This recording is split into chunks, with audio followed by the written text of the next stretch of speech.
નમસ્કાર મિત્રો, એજ્યુકેશન ચેનલમાં આપ સૌનું હાર્દિક સ્વાગત છે। આપણી ચેનલ પર જો નવા હો તો ચેનલને સબસ્ક્રાઇબ કરી લેજો, જેથી તમને ટેટ ટાટ સરકારી ભરતી અને સરકારી પરીક્ષાઓને લગતી નવી અપડેટ મળતી રહે। જો આપણી ટેલિગ્રામ ચેનલ પર જોઈન ન થયા હોય તો ત્યાં થઈ જજો, વિડીયો નીચે લિંક મૂકેલ છે, ત્યાં પણ તમને શિક્ષણને લગતી ઘણી માહિતી મળી રહેશે।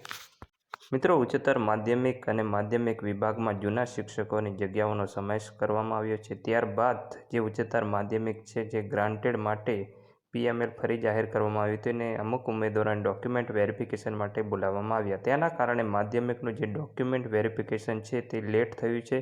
હવે ઉચ્ચતર માધ્યમિકનું જે ગ્રાન્ટેડનું ડોક્યુમેન્ટ વેરિફિકેશન પૂર્ણ થાય ત્યારબાદ 7 તારીખની આસપાસ માધ્યમિક વિભાગનું જે DV આવી જશે। માધ્યમિક વિભાગમાં જે પણ વિદ્યાર્થી મિત્રો ડોક્યુમેન્ટ વેરિફિકેશન કરવાના છે તે પૂરતા ડોક્યુમેન્ટ તૈયાર રાખજો। 2 બંચમાં તમે ઝેરોક્સ કરાવી રાખજો અને ત્યારબાદ ઓરિજિનલ પણ પૂરેપૂરા ચેક કરી લેજો।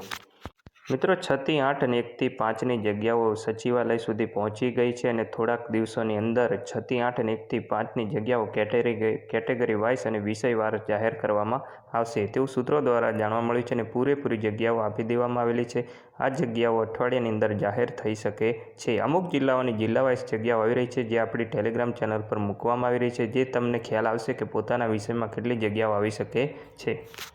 હવે ઉચ્ચતર માધ્યમિક અને માધ્યમિક વિભાગમાં જગ્યાઓ વધવાના કારણે મેરિટ નીચું જવાની પૂરેપૂરી શક્યતાઓ રહેલી છે। ઉચ્ચતરમાં ઘણા ઉમેદવારો જતા રહેશે, કારણ કે જગ્યામાં વધારો થયો છે, એટલે માધ્યમિકનું મેરિટ પણ નીચું જશે અને માધ્યમિકમાં પણ જગ્યાઓ વધી છે, આના કારણે 6 થી 8નું પણ મેરિટ નીચું જશે। આજની વિડીયો બસ આટલું, મળીશું નેક્સ્ટ વિડીયોમાં।